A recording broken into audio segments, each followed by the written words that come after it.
इसी का हिस्सा है।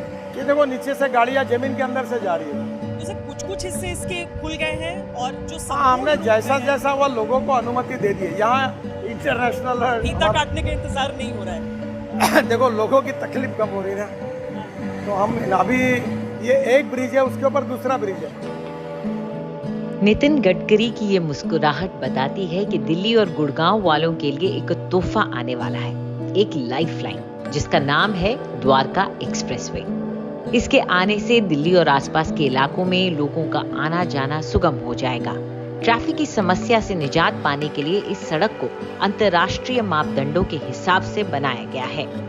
इस प्रोजेक्ट के इस 28 किलोमीटर की पूरी स्ट्रेच में और स्पेशली जो 15 किलोमीटर गुड़गांव के अंदर है, उसके अराउंड, उसके अलॉन्ग साइड या डिस्टेंट एरियाज में काफ़ी ऐसे सेक्टर्स हैं।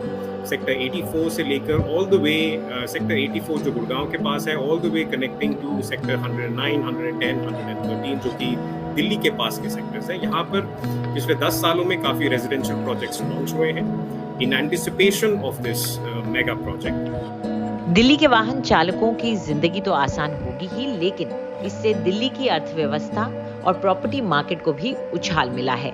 और इस एक्सप्रेसवे के बनने की उम्मीद से ही पिछले कुछ सालों में बाजार यहाँ उठ गया है। अगर हम अनसोल्ड इन्वेंट्री की बात करें, एक इन्वेस्टमेंट डेस्टिनेशन का एक डायरेक्ट लिंक होता है कि कितना बिका है और कितना नहीं बिका है। अनसोल्ड इन्वेंट्री आज से 8-10 साल पहले इस पूरे माइक्रो मार्केट में 25 से 30% थी। वो unsold inventory pre Covid level आकर 15 से 20% हुई, कोविड के बाद 10 से 15%, और अब ये अराउंड 7 से 8% है। यानी सिर्फ 7 से 8% प्रोजेक्ट्स या यूनिट्स ऐसे हैं जो कि अनसोल्ड हैं।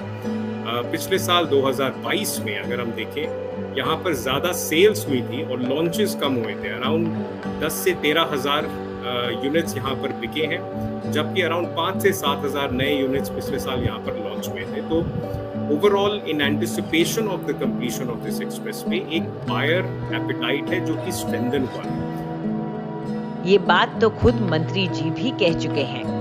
एक नया प्रकार से नई एक लाइफ लाइन है, ऐसा कहूँगा तो मैं। दूसरी बात, ये दिल्ली पूरी यहाँ डेवलप हो रही है।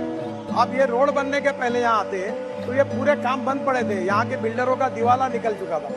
अब ये करोड़पति बन गए, रेट बढ़ गए, और यहाँ कम से कम 5 लाख लोगों की नई बस्ती प्लान डेवलपमेंट हो रही है। सालों बाद इस परियोजना के पूरा होने का असर यहाँ पर शुरुआत से काम कर रहे बिल्डरों को दिख रहा है।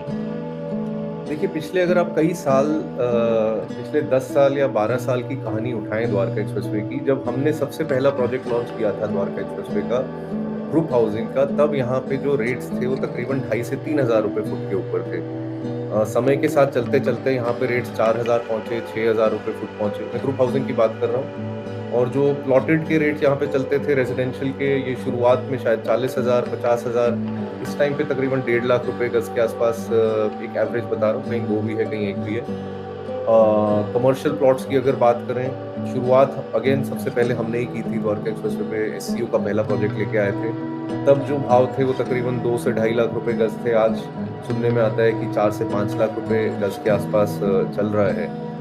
देखिए, ये कोई एक सेगमेंट के लिए नहीं है यहाँ पे इन्वेस्टमेंट। मैं मानता हूँ कि एक ओवरऑल डेस्टिनेशन बन रहा है, या एक इंटरनेशनल डेस्टिनेशन, या अगर गडकरी साहब के शब्दों में कहूँ तो ये इंडिया के अंदर एक मिनी सिंगापुर या मिनी दुबई की तरह एक डेवलपमेंट देखी जाएगी आने वाले टाइम में। सड़क, बिजली, पानी के बारे में बात करें तो ऑफ कोर्स द्वारका एक्सप्रेसवे से ऊपर शायद कुछ भी नहीं है दिल्ली में, जिस प्रकार की चीज़ें बन गई हैं इंफ्रा में। और दूसरा इसका सोशल इंफ्रास्ट्रक्चर या सपोर्ट इंफ्रास्ट्रक्चर, इसका मतलब वर्ल्ड क्लास स्कूल्स, अच्छे हॉस्पिटल्स, ऑफिस की डेस्टिनेशंस, शॉपिंग की, एंटरटेनमेंट की डेस्टिनेशंस, एंड सिर्फ यही नहीं, इवन इंडस्ट्रियल डेवलपमेंट जहाँ के ऊपर आपको लोगों को काम करने की का मौका मिले। तो ये सारी ही चीज़ें अगर आप देखें, ये पिछले 8-10 साल में काफ़ी अच्छी डेवलप हो गई हैं। इनफैक्ट ऐसी काफ़ी सारी बिल्डिंग्स हैं जो पिछले कई साल से खाली थी द्वारका एक्सप्रेसवे पे, चाहे वो ऑफिस की थी या बाकी प्रकार की, ये सारी भरनी शुरू हो गई हैं। आपके जो स्कूल्स थे बहुत अच्छे लेवल के, वहाँ पे स्कूल्स ऑलरेडी बिल्ड हैं, बड़े अच्छे हॉस्पिटल हैं, काफ़ी बड़े हॉस्पिटल का निर्माण चल रहा है इस वक्त, मैं जानता हूँ। और मेरे ख्याल दिल्ली का एक सर्वप्रथम इंडस्ट्रियल सेक्टर जिसको कि मानेसर सिटी बोला जाता है, वो तो वहाँ पे है ही पहले से ही। तो बहुत सारे एडवांटेजेस हैं और कनेक्टिविटी में ये आपको सीधा कनेक्ट करता है। तो दिल्ली पे वो पूरा UER2 के मतलब एयरपोर्ट के सामने से सड़क निकलती है। तो ये सारी ही चीजें, इन सब चीजों का mix, connectivity, infrastructure, social infrastructure, बहुत ही एक यूनिक सी डेवलपमेंट आपको देखने को मिलेगी। उम्मीद यही की जा रही है कि ये इलाका दिल्ली के सबसे बेहतरीन रिहायशी इलाकों में से एक बनकर उभरेगा।